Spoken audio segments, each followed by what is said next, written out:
Hola, mi nombre es María Judith Mero, del paralelo B de la materia de bases biológicas. A continuación, daré mi exposición acerca de la irrigación. En la irrigación del encéfalo participan dos arterias carótidas internas y dos arterias vertebrales. Estas tienen sus ramificaciones y forman el polígono de Willis, y todo esto lo iremos viendo en el transcurso de la explicación de este video. Empezaremos hablando sobre la arteria carótida interna. Esta nace de la arteria carótida común. La arteria carótida común se divide en carótida externa y arteria carótida interna, pero la de nuestro tema de estudio es la carótida interna. Como podemos ver aquí en nuestra imagen, a la izquierda, la arteria carótida interna asciende por el cuello y se desliza hacia adelante por el seno cavernoso, y así va desplegando sus ramas terminales, que son las arterias medias y la arteria cerebral anterior, que la veremos en las imágenes de acá, mejor y más detallado, de diferentes colores. La arteria cerebral anterior es la que está aquí de color rojo. Esta irriga la parte medial del encéfalo. Hasta todo, irriga el lóbulo frontal, el lóbulo parietal, hasta el surco parieto-occipital. La arteria que vemos de color morado es la arteria cerebral media. Esta irriga todo el encéfalo en la parte medial. Aquí podemos observar, irriga el lóbulo frontal, el lóbulo parietal, el temporal y parte del occipital también. También existen otras ramificaciones dentro de la arteria carótida interna. Aquí, esta pequeña es la arteria coroidea. Aunque es una arteria pequeña, es una arteria muy importante que cumple el papel de hacer que los plexos coroideos generen el líquido cefalorraquídeo, muy importante para la circulación de la sangre, incluso en las arterias. Bien, y la que tenemos acá en color verde es la arteria oftálmica. Esta se encarga de irrigar parte del ojo y nervios oculomotores.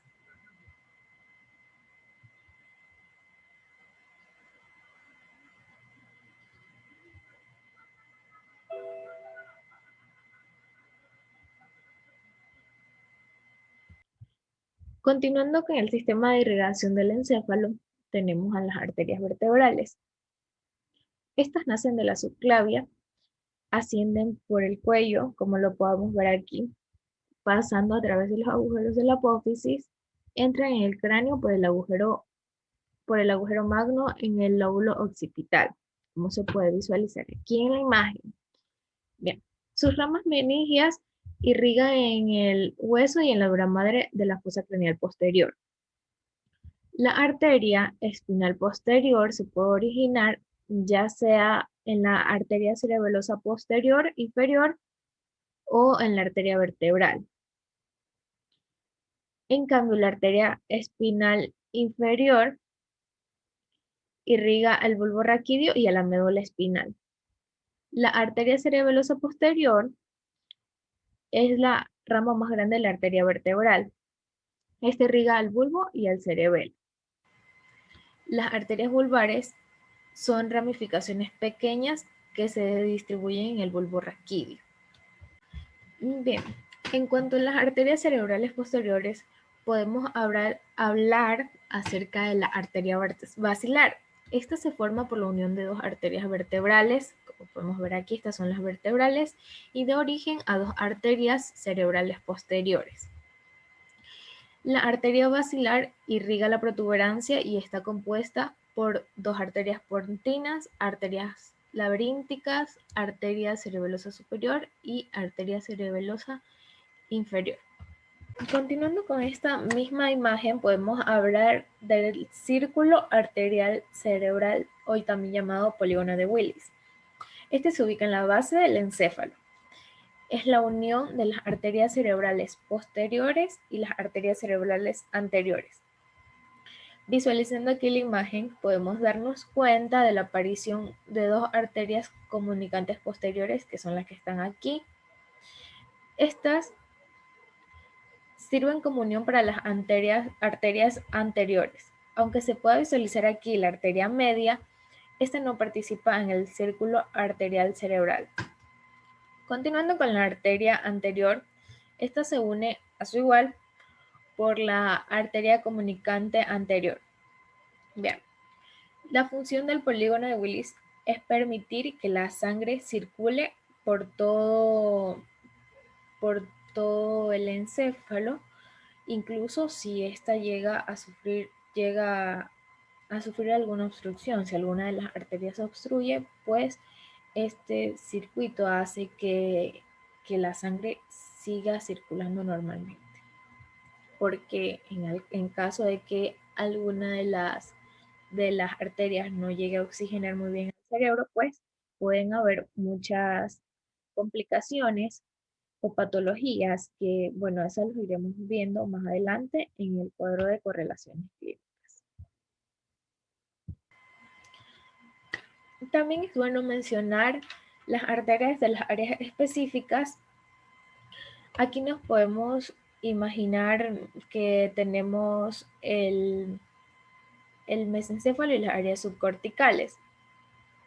Bien, los ganglios basales están irrigados por arterias laterales mediales, que son unas arterias pequeñitas. La protuberancia está irrigada por la arteria basilar. El bulbo raquídeo está irrigado por arterias espinales. El cerebelo está irrigado por arteria cerebelosa superior. Y el tálamo está irrigado por arterias comunicantes superior. Es muy importante destacar esto, ya que las arterias carótida interna y que se unen con las diferentes ramificaciones ya, pues aquí irrigan toda esta parte de las áreas subcorticales. Ahora hablaremos de las correlaciones clínicas. Este es un tema bastante extenso porque existen muchos tipos de enfermedades cerebrovasculares y otros tipos de patologías o síndromes que ocurren en la irrigación arterial. Entre ellos tenemos la oclusión en las arterias cerebrales. Cuando la interrupción ocurre en la arteria cerebral anterior, ocurre una hemiparesia y una hemianestesia. Esto puede afectar al pie y por otra parte también ocurre una incapacidad de poder identificar los objetos. Esto en cuanto recordemos que es la oclusión de la arteria cerebral anterior. Cuando la interrupción de la arteria es en la arteria cerebral media, también existe una hemiparesia, pero aquí existe una hemipoestesia que afecta a la cara y al brazo. También puede haber presencia de afasia en el caso de que el hemisferio cerebral izquierdo se vea complicado. También puede haber una hemiagnosia en caso de que el hemisferio derecho sea el que se complique, y también una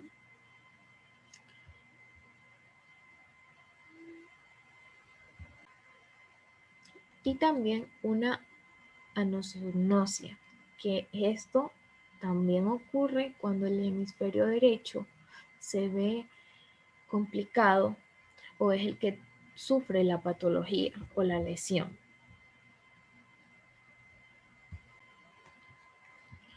La oclusión en la arteria cerebral posterior ocasiona una agnosia visual que también y esta también puede causar una afectación a la memoria y una hemiagnosia homónima. La oclusión de la arteria carótida interna puede producirse asintomáticamente o por isquemia. En cambio, la oclusión de la arteria vertebrobasilar ocasiona una pérdida de sensación acompañada de una ceguera cortical, acompañada de una pérdida del reflejo y de hemiparesia también. Otra correlación clínica es el deterioro del flujo sanguíneo.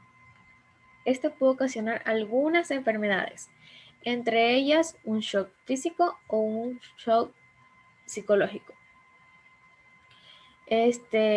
Una caída puede ocasionar un traumatismo, un accidente automovilístico o incluso una intervención quirúrgica.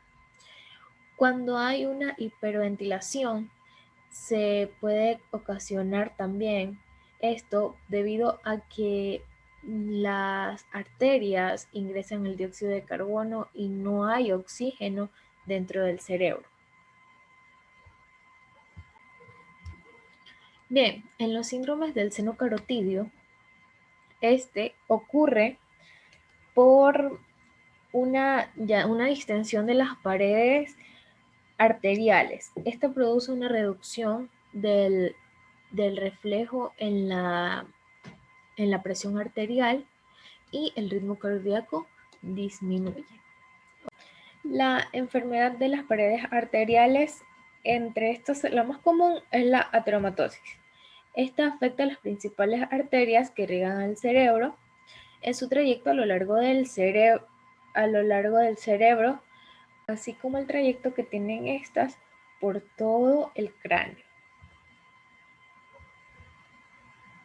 Bien, otra de las enfermedades que podamos hablar aquí en este video es un aneurisma cerebral.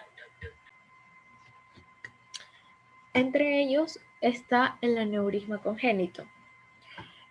Este puede ocurrir en el polígono de Willis y existe una diferencia en la túnica media que se complica aún más con el desarrollo de una ateromatosis, lo que debilita la pared arterial y produce una dilatación vulvar. Bien, la hemorragia intracraneal se puede dar de varias maneras, pero hablaremos de dos más importantes que son la hemorragia subaracnoidea y la hemorragia cerebral. La hemorragia subaracnoidea ocurre como consecuencia de la extravasación o ruptura del aneurisma congénito en el circuito arterial cerebral o también llamado polígono de Willis. Los síntomas que son de inicio brusco están acompañados de cefalia, pérdida de la conciencia y en cambio la hemorragia cerebral se dirige generalmente a la arteria ateromatosa y es más frecuente en pacientes con hipertensión. Aquí es donde el paciente pierde totalmente la conciencia y cuando está en su proceso de recuperación es evidente una parálisis en el paciente. Esta ha sido mi exposición acerca de los temas de irrigación en cuanto a sus correlaciones, porciones de las ramas cerebrales de cada una de estas. Muchas gracias.